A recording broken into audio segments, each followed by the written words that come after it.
Welcome to The Explainer. Today, we're going to talk about the invisible blueprint that shapes our world. You know, the hidden rules that protect all the ideas, brands, and creations around us. Let's dive in and see what's really going on. All right, so let's jump right in. We are literally surrounded by them. But what's the invisible thread that connects all these different things? I mean, really think about it for a second. Okay, first up, you've got the tech you use every single day. You know, like that smartphone that's probably in your pocket right now. And then there's the entertainment you consume, like the music you stream, the songs that literally make up the soundtrack of your life. Or hey, even the super simple, everyday things, like the logo on your coffee cup, the brand you trust without even thinking about it. So what's the answer? Well, they're all protected by intellectual property, or IP. Now that's a term a lot of us have heard, right? But it can be kind of tricky to pin down. For some people, it's just about logos. For others, it's inventions. The truth is, it often means different things to different people. So let's get clear on this. What exactly is intellectual property? Let's break down the official definition. Well, the World Intellectual Property Organization gives us this really clear, broad definition. And the key phrase to lock onto here is creations of the mind. So we're not talking about physical objects here, but things that come straight from the human intellect. And what's really cool is how the term itself kind of gives you the answer. Intellectual points to the what, the product of the mind, the creation itself. And property points to the how, the exclusive rights you get over it, almost like you'd have rights over a physical house or a car. But that brings up a huge question, right? Why do we even need these exclusive rights in the first place? I mean, why can't ideas just be free for everyone?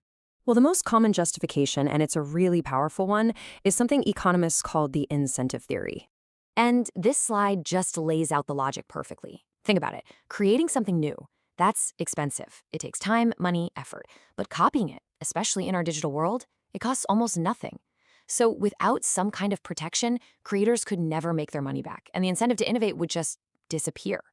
IP basically solves this by creating this temporary window where they can be rewarded, which encourages them to keep creating new stuff for all of us. Okay, so with that in mind, let's jump into our little field guide and see how this breaks down into the main types of IP you probably run into every day.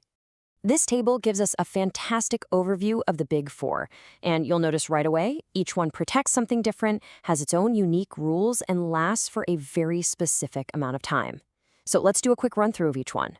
First up, we've got patents. Now, you can think of a patent like a bargain with the public. In exchange for telling everyone exactly how your invention works, you get a temporary monopoly on it. It's all about protecting that core idea or function. In India, that protection lasts for 20 years from the day you file the application, and after that, the invention enters the public domain and anybody is free to use it. Next up is copyright, and here's the absolute key distinction you need to remember. Copyright protects the expression of an idea, not the idea itself. So what does that mean?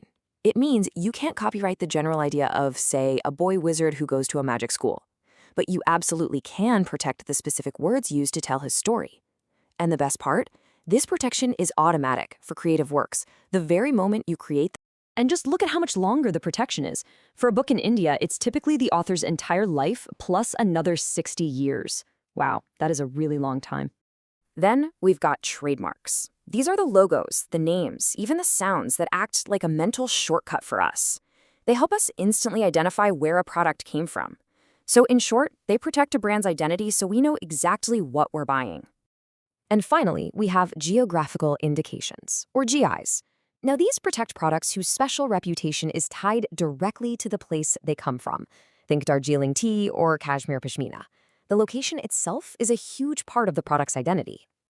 So you've got patents, copyrights, trademarks, but these aren't just a random list of rules. No, they're all pieces of a much bigger puzzle. It's all about a fundamental balancing act. At the end of the day, the entire system is really just an attempt to strike a very, very difficult balance, which this quote from our source material highlights perfectly. And it's this constant push and pull between two really powerful forces. On one side, you have to reward creators for all their hard work and investment. But on the other side, you have to make sure that society can eventually access and benefit from those very same creations. It's a real tightrope walk. And that brings us to a final, really crucial question for the age we live in. As our world gets more digital and ideas can spread across the globe in an instant, how do we maintain this delicate balance? How might this whole system need to change for the future? It's a massive challenge, and honestly, it's more relevant right now than it has ever been.